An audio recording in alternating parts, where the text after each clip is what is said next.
Meus amados e queridos irmãos, que a paz do Senhor seja com todos. Louvamos a Deus por mais esta semana abençoada que o Senhor nos proporciona. Eu aqui, você aí, e tendo a oportunidade de estudarmos a poderosa palavra de Deus. Estamos hoje gravando mais um vídeo de Escola Bíblica Complementar, um vídeo que tem um compromisso sério e honesto com a poderosa palavra de Deus. E estamos aqui para comentar a lição de adulto publicada pela Casa Publicadora das Assembleias de Deus, que a propósito, nesse trimestre, está tratando sobre o verdadeiro pentecostalismo. Lição que é comentada pelo pastor Ezequias Soares. Já estudamos diversos temas interessantes, irmãos. Você que está assistindo esse vídeo pela primeira vez, nós temos outros vídeos gravados aí, com o conjunto de lições que compõem esta lição maior. Já estudamos sobre a pessoa do Espírito Santo, nós temos esse vídeo aí. A atuação do Espírito Santo no plano da redenção, também temos aí o vídeo. O batismo no Espírito Santo, a atualidade dos dons espirituais, fruto do Espírito, o eu crucificado, santificação, comprometidos com a ética do Espírito. E hoje, lição número 7, para o dia 14 de fevereiro de 2021, que vamos estudar justamente a lição Cultuando a Deus com Liberdade e Reverência. Nossa lição ela está disposta em 3 tópicos, Temos uma introdução. O primeiro tópico, o culto pentecostal, liberdade e reverência. Depois temos o segundo tópico, o centro do culto pentecostal. Terceiro tópico, como se expressa a liturgia de nossas igrejas. E uma conclusão. Nós vamos comentar esta lição, como de costume, é o nosso padrão, Comentarmos a lição em 10 tópicos que visam justamente complementar o seu estudo.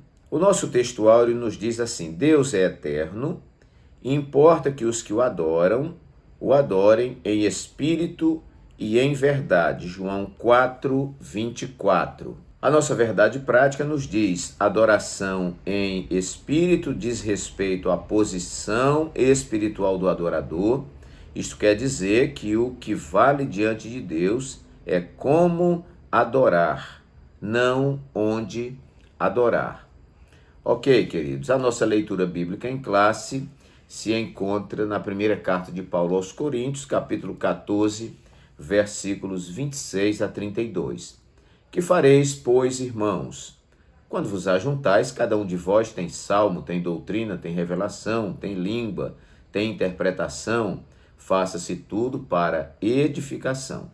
E se alguém falar língua estranha, faça-se isso por 2 ou, quando muito, 3, e por sua vez haja intérprete. Mas se não houver intérprete, esteja calado na igreja e fale consigo mesmo e com Deus. E falem 2 ou 3 profetas, e os outros julguem. Mas se a outro que estiver assentado for revelada alguma coisa, cale-se o primeiro. Porque todos podereis profetizar, uns depois dos outros, para que todos aprendam e todos sejam consolados. E os espíritos dos profetas estão sujeitos aos profetas. Então está aí a nossa leitura bíblica e nós vamos então começar a proceder à nossa exposição dos 10 tópicos que estão inseridos aí na nossa lição. Então vejamos. Primeiro tópico, um culto prestado a Deus. O nosso primeiro tópico aqui. Então, irmãos, é importante nós entendermos que o culto, e dentro dessa perspectiva pentecostal, que é uma perspectiva também bíblica, o culto ele é prestado a Deus. Eu coloquei esse primeiro tópico aqui porque muitas vezes há pessoas que dizem: eu não gostei do culto. Eu hoje não achei o culto bom.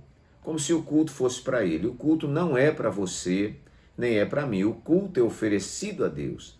Então sou eu que tenho que primar pela qualidade da minha adoração, pela minha disposição em ir à casa de Deus e cultuá-lo. Tudo é organizado para ele. Então o culto não é para mim e para você. Nós vamos ao culto, obviamente, queremos ser abençoados, queremos ouvir uma palavra, mas a ideia de culto é prestarmos um culto a Deus. Isto é muito importante. E se todos nós tivéssemos essa perspectiva, eu acredito que o nosso culto seria bem melhor, com mais reverência, com mais pontualidade, com mais responsabilidade, com mais disposição, não é? Porque estamos oferecendo um culto a Deus. Paulo, ele diz assim: porque dele, por ele e para ele são todas as coisas. Glória, pois, a ele eternamente. Amém. Então eu começo a lição apresentando este tópico, que o culto é prestado a Deus. Segundo tópico da nossa lição, um culto formado pelas individualidades. Isso aqui também é muito importante. Não obstante nós estarmos naquela coletividade denominada igreja ou comunidade religiosa, mas é um culto formado pelas individualidades. Então, cada pessoa deve orar na casa de Deus, no nosso costume. Nós chegamos na casa de Deus, dobramos o nosso joelho. Então, não significa dizer que o pai de família dobra o joelho, ele já está orando pelos filhos, pela esposa e por todos. Não. Importante que o esposo dobre o seu joelho e ore, a esposa dobre o seu joelho e ore, e cada filho dobre o seu joelho e ore. Depois nós temos os cânticos congregacionais. É importante que o marido ore, ou que o marido cante, que a esposa cante, que os filhos cantem. Depois nós temos o momento das ofertas e dos dízimos. Não é um da família, o pai que oferta, entrega o dízimo, e os filhos e a esposa ficam olhando, não. Todos devem participar desse momento, porque a coletividade está ali reunida, mas o culto parte da individualidade, né? O culto, ele nunca será o mesmo sem você. Eu tenho dito muito isso na igreja. Você é importante.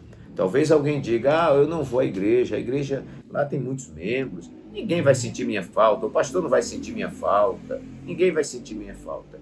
Meu irmão, minha irmã, a sua presença é muito importante, né? O culto não é o mesmo sem você. Cada um leva seu culto, cada um leva sua brasinha para aquecer a grande fogueira, né? Então, meus amados, isso é muito importante, que eu entenda que eu preciso cultivar a minha experiência com Deus, o meu relacionamento com Deus.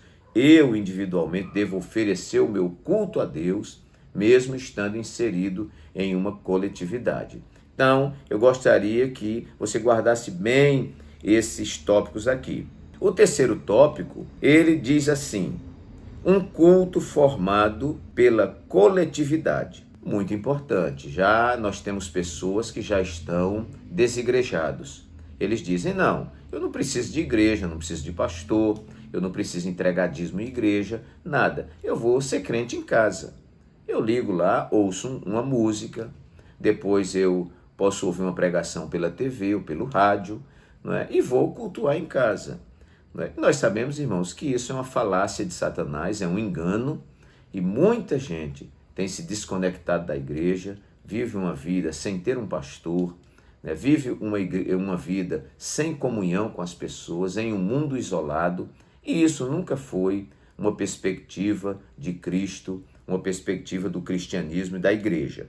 Então, o culto que é formado por essa coletividade, ele visa a edificação. Até os defeitos, irmãos, que nós encontramos na igreja, aquilo deve promover edificação na igreja. Se não houvesse os defeitos, não houvesse as ofensas, não houvesse as decepções, não houvesse uma série de problemas, como nós iríamos exercer os nossos dons? Como você iria exercer o amor? Como você vai exercer compaixão? Como você vai exercer misericórdia, domínio próprio, amor, perdão, enfim, não é? Como você vai colocar para fora, não é, essas características do fruto do Espírito? Então, é ali na igreja que nós temos comunhão, é ali na igreja que nós temos um padrão doutrinário, né? Nós temos um padrão litúrgico, né? Você em casa, alguém diz, eu vou assistir o culto em casa. Aí em casa você bota um bermudão, uma camiseta, fica deitado no sofá e tudo mais. Então, meus queridos, a igreja, ela me parece que ela nos leva a convergir para uma disciplina, para uma organização, não é? Às vezes você vai ao culto e você pensa que vai ser um espectador, mas naquele culto Deus colocou alguma coisa em você que só você tem para distribuir com os irmãos. E às vezes, eu sou um pastor de uma igreja, eu prego, ensino na igreja, mas às vezes quem vai dirigir uma palavra para você, vai te fornecer aquilo que você está precisando, é um irmãozinho que está lá sentado, que levanta, vem te dar um abraço e te dá uma palavra, e era tudo que você precisava ouvir naquela noite. Então, sobre o culto formado pelas individualidades e pela coletividade, nós vamos ver na nossa lição o subsídio doutrinário. A primeira parte diz assim: reunimos-nos como corpo de Cristo para a adoração pública ao Deus Trino. Jesus prometeu: onde estiverem 2 ou 3 reunidos em meu nome, aí estou eu no meio deles. Olha a importância da coletividade. A adoração pública é a atividade de glorificar a Deus em coletividade e serve também para comunhão, despertamento, exortação, edificação da igreja. Aí alguém fica muitas vezes assistindo culto de TV, culto de rádio, né? Só mamão com açúcar. Né? Às vezes pregadores que estão mais interessados no seu auditório, no seu público, interessado no seu ibope, do que em ensinar a palavra de Deus, não são confrontados com a doutrina da palavra, né? E fica ouvindo esse negócio de mamão com açúcar aí no rádio, na televisão e tal, muitas vezes, porque nós temos pregações sérias na TV e no rádio também, obviamente. E às vezes não querem ir para a casa de Deus, onde vai ouvir uma palavra de exortação e de correção. Olha só, essa adoração pública é realizada com ordem e decência, para que os crentes reconheçam a presença de Deus no culto e para que somente Deus seja adorado no culto da igreja. Nenhuma prerrogativa é dada a anjos, a seres humanos, pois Deus não divide sua glória com ninguém. Aqui já vai partindo para outro assunto. Mas aqui eu quero que você guarde a importância da sua presença na casa de Deus. E a importância, claro, de lá no meio dessa coletividade, você, contrito com Deus, está participando de todos esses momentos do culto, porque você leva o seu culto para Deus. Quarto tópico da nossa lição: um culto marcado pela reverência. Eu não vou ler tudo aqui, mas se você vê a leitura aqui de segunda, terça e quarta-feiras, diz assim, baseado em Levítico 10, 1 e 2, a reverência na adoração não é uma questão de formalidade, mas de respeito. Terça-feira, primeiro livro de Samuel 15, 22, o ritual religioso sem reverência é desobediência e não tem aceitação divina. E quarta-feira, Eclesiastes 5:1, se eu não estou enganado, é aquele texto, guarda o teu pé quando entrares na casa do Senhor, que diz, a reverência no culto significa ter consciência da majestade divina. Só aqui já dava um estudo. Então ainda, irmãos, nesse tópico, um culto marcado pela reverência, nós vamos ver o subsídio doutrinário.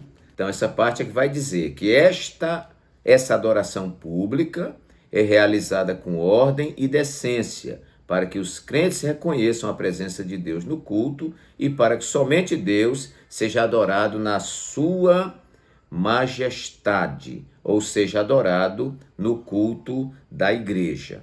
Também vamos ver um comentário aqui no tópico 1 e subtópico 3 da nossa lição, que diz assim, a adoração a Deus é o momento mais sublime na vida humana. Significa essencialmente o reconhecimento, a celebração e a exaltação da majestade divina. Por isso deve ser oferecida com reverência. E aí a Bíblia diz, faça-se tudo decentemente e com ordem. 1 Coríntios 14, 40. O apóstolo está se referindo ao culto de adoração, O culto é o diálogo de Deus com o seu povo. É um momento de reverência. Havia, acima do púlpito do templo sede da igreja, Assembleia de Deus em Jundiaí, o versículo: guarda o teu pé quando entrares na casa de Deus. Então, a adoração é o momento de conexão com o céu e não com a internet. Tem aqui uma observação muito interessante. Então, meus queridos, eu acredito que esta palavra seja muito apropriada, porque os nossos cultos eles têm sido assim extremamente desorganizados. Primeiro, pessoas que chegam atrasadas no culto. Segundo, cultos que começam fora de hora, terminam também fora de hora. Cultos onde as pessoas estão mascando chiclete. Culto onde as pessoas estão batendo papo em celular, assistindo celular. Cultos onde tem casais namorando, se beijando, se abraçando na hora do culto. Pessoas conversando. E quando compra uma roupa nova, aí não se fala, porque fica uma passarela de gente desfilando na igreja. Então nós precisamos entender que o culto que estamos oferecendo é para Deus e que este culto tem que ter reverência. O que é reverência, irmão? É ordem, é decência, porque nós estamos fazendo um trabalho para Deus, né? Então, crianças correndo pelo meio da igreja e, enfim, um monte de coisa. Às vezes até no púlpito, onde estão as pessoas que devem ser espelho para a igreja, né, ficam lá muitas vezes batendo papo e tudo mais. Então, temos que ter muito cuidado, porque a rainha de Sabá está passeando por aí, né? E a rainha de Sabá, quando chegou lá para encontrar com Salomão, porque ela ouviu falar da fama de Salomão, quando ela chegou lá, ela ficou assim, de queixo caído, abismada, ela quase desmaiou quando viu a ordem que havia, a maneira como os servos de Salomão se vestiam, o seu uniforme, né? A maneira como eles sentavam à mesa, a maneira como eles subiam para a casa de Deus. Então ela observou, irmãos, a ordem, a disciplina e a reverência, e ela glorificou o nome do Senhor. Quinto ponto que eu quero deixar sobre esse título tão interessante, cultuando a Deus com liberdade e reverência, é que o culto ele é marcado pela liberdade. O nosso culto não pode ser um culto engessado, né? Onde todo mundo tem que andar em cima de uma risca, onde todo mundo só pode dizer o amém se for todo mundo junto, né? Aquela coisa mecânica. Não, o nosso culto tem liberdade, né? Nós estamos falando aqui do pentecostalismo. Então, a gente faz um culto, meus queridos, com liberdade. O irmão está sentindo de glorificar a Deus, glorifique a Deus, né? Nós não podemos perturbar a transmissão da palavra, né? Nós temos que ter ordem, né? Alguém está transmitindo a palavra, o profeta não vai se levantar por cima da palavra, né? O nome disso é desordem no culto. Então, Paulo ensinou que o culto deve ter ordem, um culto com reverência, mas um culto onde há liberdade. Olha o tópico 1 e subtópico 1 da nossa lição, que diz assim, sobre a flexibilização cristã. A religião cristã é flexível quanto à forma de adoração e permite várias liturgias. Todos os ramos do cristianismo, incluindo os cristãos nominais, têm sua forma distintiva de culto, desde o cerimonialismo ornamental das igrejas católica romana, ortodoxa e algumas protestantes, ao modelo simples dos evangélicos, principalmente os pentecostais. Não se deve associar o rigor da liturgia do culto judaico com os vários sistemas de cultos cristãos, nem engessar o ritual cristão em nossos templos. Mas essa flexibilidade tem limites e por isso deve haver respeito pela estrutura já existente. Por exemplo, nós estamos aí vamos chamar um período de louvor. O período de louvor está fluindo. Ah, mas o período de louvor só pode ser 20 minutos. Aí quando completar 20 minutos tem que cortar. Não, às vezes a coisa está fluindo, nós estamos sentindo que está havendo edificação. A igreja está se alegrando. Não custa nada, irmãos, estender um pouquinho. Não vai comprometer o momento da palavra. Eu trabalhei em um lugar que havia um rigor tão grande que a gente ia se ajoelhar. Tinha oração de 7 a 7h30. Se você fosse ajoelhar faltando 2 minutos para as 7, o pastor dizia, não, espera completar 7 horas. Então, para que isso, né? Então, nós não podemos ser esse rigor, esse engessamento, né? Essa coisa cristalizada que não pode mexer. Não, a gente está fazendo culto. Às vezes eu sinto que o momento de apresentar os visitantes não é agora, mas um pouquinho depois, eu espero. Eu sinto que o momento das ofertas é um pouco depois, a gente espera. O culto está ali chegando o horário do final, mas a coisa está fluindo, está boa, a palavra está boa. Então, vai passar 10 minutos, vai passar 15 minutos. Eu acho que isso não é desordem, não é? Eu acho que a gente tem que ter uma flexibilização, de modo, irmãos, que a gente não comprometa a ordem, a reverência e o respeito do culto. Olha o terceiro tópico, bem no comecinho, ele diz assim: as reuniões de adoração em nossas igrejas são diversificadas. Temos cultos públicos, chamados por muitos culto da família ou culto evangelístico, temos culto de oração, temos culto de ensino ou doutrina, escola bíblica dominical, círculo de oração, além de atividades com crianças, adolescentes e jovens. E temos um congresso, e temos um seminário, e temos um simpósio, e temos uma consagração.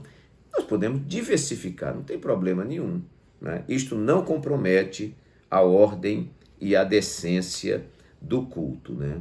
Mas caracteriza a nossa liberdade. Na conclusão está escrito assim: o que precisamos saber é que o Novo Testamento não estabelece forma litúrgica de adoração, porque parece não ter sido essa a preocupação do Espírito Santo. Que os nossos cultos sejam dinâmicos e espontâneos, em nome de Jesus, com espontaneidade e reverência, né? Então, não tem problema, não quer dizer que o irmão só pode levantar a mão se todo mundo levantar a mão, não é? O irmão só pode dar glória a Deus, aleluia, amém, se todo mundo disser. Não, o nosso culto tem liberdade, não é, das manifestações do Espírito de Deus. Liberdade com ordem. Sexto tópico da nossa lição, eu coloquei aqui um culto completo. Tópico 2 e subtópico 3. Então, veja só, a liturgia dos cultos constava de oração e cântico. O louvor parte da adoração a Deus desde os tempos antes dos séculos até a consumação dos séculos. Depois temos a leitura e exposição das Escrituras Sagradas, que aparece como elemento do culto cristão. E essa instrução é uma referência à leitura pública, né? Quando Paulo diz: persiste em ler e exortar e ensinar. As ofertas são parte da adoração pública desde os tempos do Antigo Testamento. Enfim, o que é que eu quero dizer, irmãos? O nosso culto ele deve ser completo. E quando você for ao culto, aprenda, pelo amor de Deus, esta lição. Ofereça um culto completo a Deus. Se as pessoas chegam na igreja, não têm coragem de se ajoelhar. Nós sabemos que nós, pentecostais das Assembleias de Deus, não temos essa formalidade. Nós chegamos na casa de Deus, podemos nos ajoelhar. Eu vou sujar minha calça, vou sujar minha roupa. Não existia esse negócio antigamente. Mas, né? Então tem gente que chega já senta. Não é o nosso costume. Nós chegamos, dobramos o joelho, oramos um pouquinho, glorificamos a Deus, dizemos o propósito de estarmos ali. Estamos trazendo um culto, Senhor, para Ti. Venha manifestar a Tua presença, né? Eu conheci um pastor que ele disse que se todos os crentes, quando chegassem na igreja, orassem pelo menos 15 minutos, a história da igreja seria outra. Então nós nos levantamos e temos os cânticos congregacionais. Quantas igrejas eu vejo, parece que o dirigente, o moderador, está fazendo um solo, irmão, porque ele canta o hino da harpa sozinho, né? Então, ele canta, nós que estamos no púlpito, que somos um exemplo para a igreja, temos que cantar também. Você tem que abrir essa boca, meu irmão, você que está sentado no púlpito, porque você é um espelho para a igreja. Então fica feio a igreja cantando e um líder sentado no púlpito com a boca fechada, né? Então, quando você está cantando lá na frente, você quer que toda a igreja cante. Quando você está sentado, você não quer cantar. Está errado. Está errado. Você tem que cantar. Então, o irmão que está ali na frente, no microfone, ele está cantando. O púlpito deve cantar. Os irmãos que estão na nave do templo devem cantar. Por isso que o nome do hino é hino congregacional. Todos os irmãos devem cantar. Depois nós temos o que, irmãos? Nós temos lá na frente o momento das ofertas. Eu tenho ensinado aqui na igreja. Leve pelo menos uma moeda, irmãos. Eu acho deselegante no nosso meio, quando passa a salva, alguém ficar dando tchau assim para salvo, dizendo, não, deixa para lá, deixa para lá, deixa para lá. Né? Pode ser que a gente tenha alguém vivendo na miséria absoluta, mas o salmista disse, fui moço, hoje sou velho, nunca vi um justo desamparado, nem a sua descendência mendigar o pão. É deselegante, é feio, né? Um visitante está na igreja e vê um membro da igreja sem ofertar. Pode existir, irmãos, alguém que não tem uma moeda de 10 centavos para ofertar? Pode, mas eu acho que isso é extremamente raro. A maioria de nós não tem para ofertar, mas tem para tomar sorvete, tem para colocar crédito no celular, tem para comer pizza, tem para tudo. É mais relaxamento do que falta da oferta. Então eu tenho orientado na igreja que eu estou. Eu digo, olhe, todos os irmãos venham com a sua oferta pronta de casa. Você não está indo oferecer um culto a Deus? Então, irmão, se você estiver na miséria absoluta, que pode ser que exista alguém, pegue R$3, pelo amor de Deus, troque tudo em moeda de 10 centavos e se tiver 30 cultos no mês, você vai dar uma moeda de 10 centavos em cada culto. Mas é bonito você participar. Eu vou contar aqui uma experiência, o tempo é muito breve, mas vou contar a experiência de um irmão que ele não tinha o que ofertar. E ele sabe o que ele fazia, irmãos? Ele pegava assim, na hora que vinha a salva, ele arrancava o botão da camisa, assim, e colocava. Dizia, Jesus, eu não tenho nada para dar, vou dar aqui um botão da minha camisa. E esse homem prosperou. Para encurtar a história, ele é de uma outra denominação, foram construir um templo, e ele deu uma ofertazinha somente de R$800 mil para a construção do templo. Hoje eu acho que ele tem frotas de caminhão e tudo, porque Deus viu o desejo do seu coração. Então, participe daquele momento, não fique de fora. Quando sair de casa, você não já sabe o que vai acontecer lá no culto, leve a sua oferta para você ofertar. Depois nós temos a ministração da palavra, você tem que ouvir a palavra. E algo que parece tão pequeno, tão insignificante, mas importante, fique e aguarde a bênção apostólica. Eu chamo isso culto completo. Agora, chegou no culto, já cantou os hinos da harpa, já nem dobra mais joelho, já senta. O nome desse culto para mim é culto manco, culto aleijado. O culto deve ser oferecido para Deus completo e um culto com qualidade. Receba esta palavra que é de Deus para você. Um culto em adoração. Olha o textual e a verdade prática, irmãos. Deus é espírito e importa que os que o adorem em espírito e em verdade. A adoração em espírito, verdade prática, diz respeito à posição espiritual do adorador.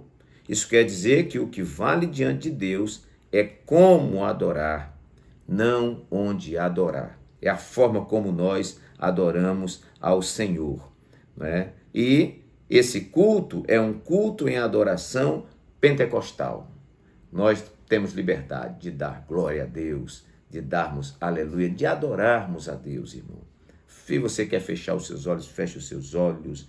Pastor, está tendo um momento ali, eu estou muito feliz, eu posso me ajoelhar de novo? Não pode se ajoelhar, meu irmão. E adore a Deus na forma pentecostal. Vamos ver aqui, o tópico 3 e subtópico 2. Nossa lição está muito rica. Diz o culto pentecostal.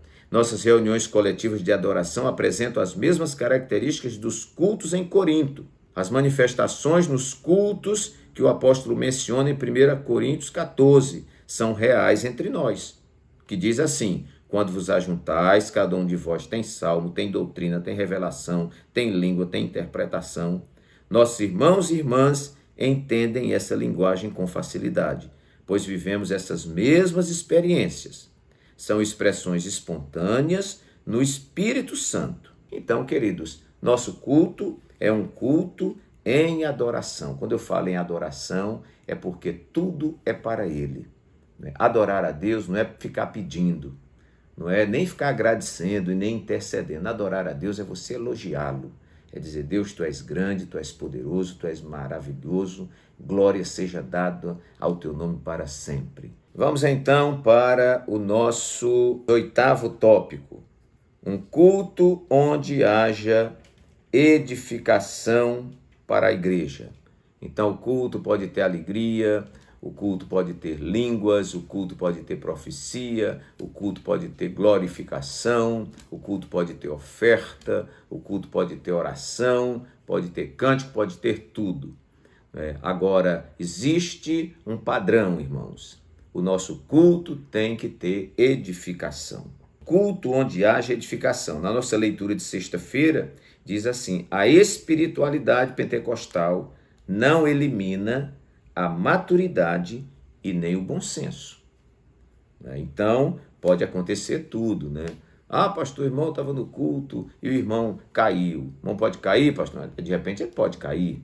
Eu quero saber quando ele levantar. Se ele levantar uma nova pessoa, né? Se ele levantar diferente, se naquilo houve edificação, de repente ele recebeu uma carga de poder que não aguentou e caiu, mas se levantou outra pessoa, tudo bem. Não é o caso daquela unção do cai-cai que fica soprando, o povo caindo, soprando, caindo. Depois o cara levanta e não sabe o que foi que aconteceu, né? Então, tem que ter edificação. Aquele que fala em línguas deve orar para que possa interpretar, porque a Bíblia diz que o que fala em línguas e não interpreta, sua mente fica sem fruto. Apesar dele se edificar pela alegria, mas ele não se edifica pelo conhecimento. Então, fale em línguas e interprete. Um está profetizando, o outro tem uma profecia, aguarde. Né? Vamos ouvir aquela primeiro, vamos interpretá-la, né? Vamos discerni-la e aí o outro aqui. Então tem que haver edificação. Nossas mensagens, nós que somos ensinadores, pregadores da palavra, nossa mensagem tem que ter coerência. Nós não podemos pegar um texto bíblico, ler o texto bíblico e sair pregando sobre um monte de coisa e o texto foi apenas pretexto, né? Porque os 3 pecados da homilética, né? Você lê o texto e não fala nada sobre o texto. O segundo pecado é você não ler texto nenhum.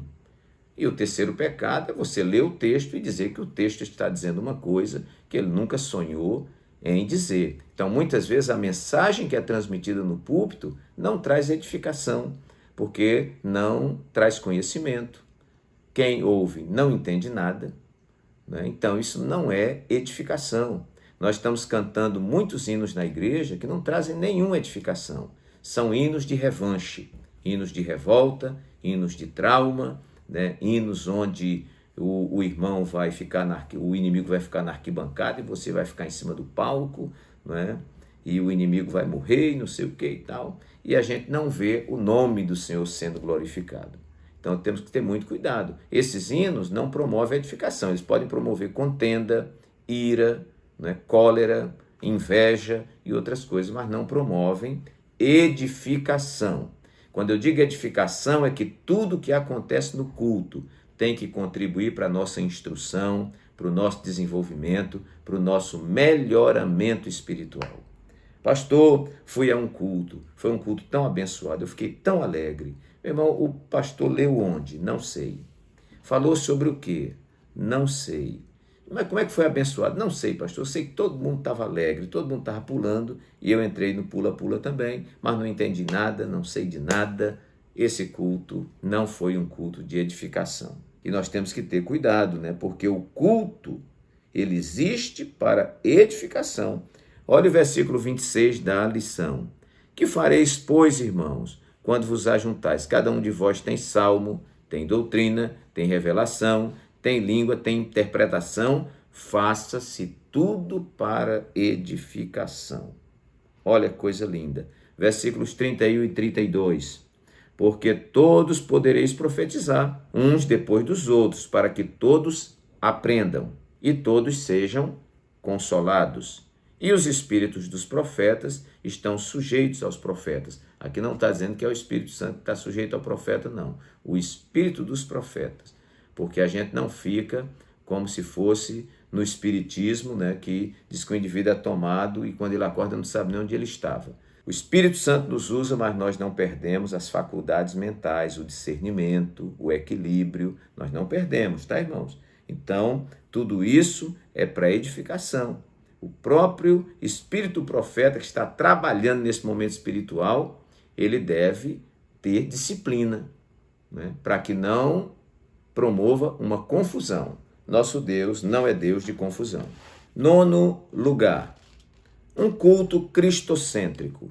Você vai ver no tópico 2, subtópico 1, na síntese do tópico 2 e do subsídio doutrinário. Eu não vou ler para a gente abreviar mais, mas quando eu digo um culto cristocêntrico, é um culto onde Cristo está no centro.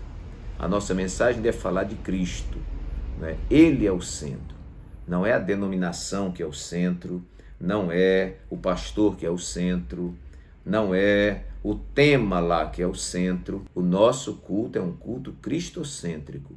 A Bíblia é cristocêntrica. Onde você furar essa Bíblia que sair sangue, tem Cristo ali. Em todos os livros da Bíblia, nós vamos encontrar a pessoa de Cristo. Então, nós não temos o direito de, com a nossa mensagem e com a nossa liturgia corrompida, tirar Cristo do centro.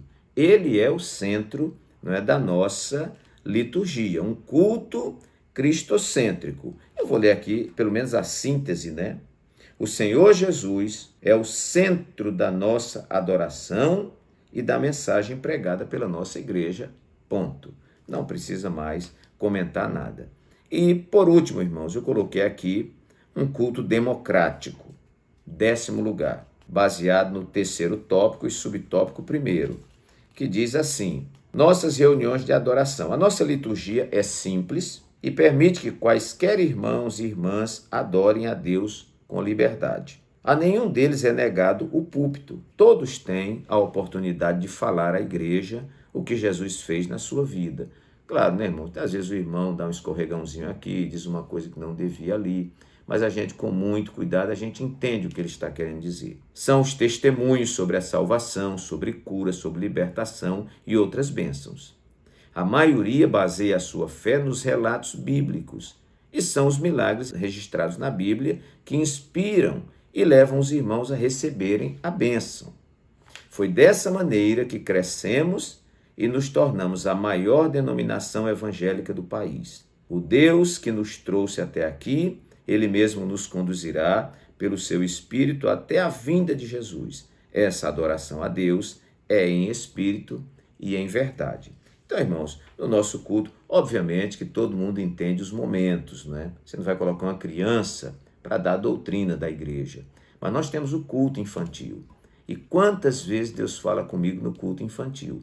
E alguém pode dizer, né, alguém extremamente metódico, ortodoxo, né? Não, somente o ministro, o teólogo é que pode falar lá na frente. Mas eu tenho ido para cultos de criança e Deus fala comigo naquele culto. Às vezes você vai numa reunião, uma irmãzinha que não estudou, semi-analfabeta, vai lá, não sabe nem ler a Bíblia, mas quando ela conta um testemunho, edifica. Quando ela diz uma verdade bíblica que ela aprendeu, edifica. Então nós temos os leigos, mas entendemos que Deus usa também os leigos. Então, essa flexibilidade e essa democracia, onde a mulher tem oportunidade, o homem tem oportunidade, a criança tem oportunidade, o pastor, não é? Ele, o principal ali na condução da mensagem, mas ele tem presbíteros que também dão a palavra, o diácono também, a dirigente do círculo de oração também. E a igreja tem crescido e nós temos testemunhado como Deus tem falado através desse povo simples. Eu agradeço a Jesus porque ele disse: graças te dou, ó Pai, Senhor dos céus e da terra, que ocultaste estas coisas aos sábios e entendidos e as revelaste aos pequeninos. Meus amados, ficamos por aqui. Que Deus abençoe você. Se você ainda não é inscrito no canal, aí embaixo tem um local para você se inscrever. Tem a mãozinha, não esqueça de clicar aí para dar o seu like.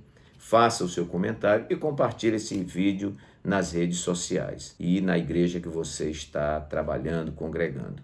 Deus abençoe a todos, em nome de Jesus.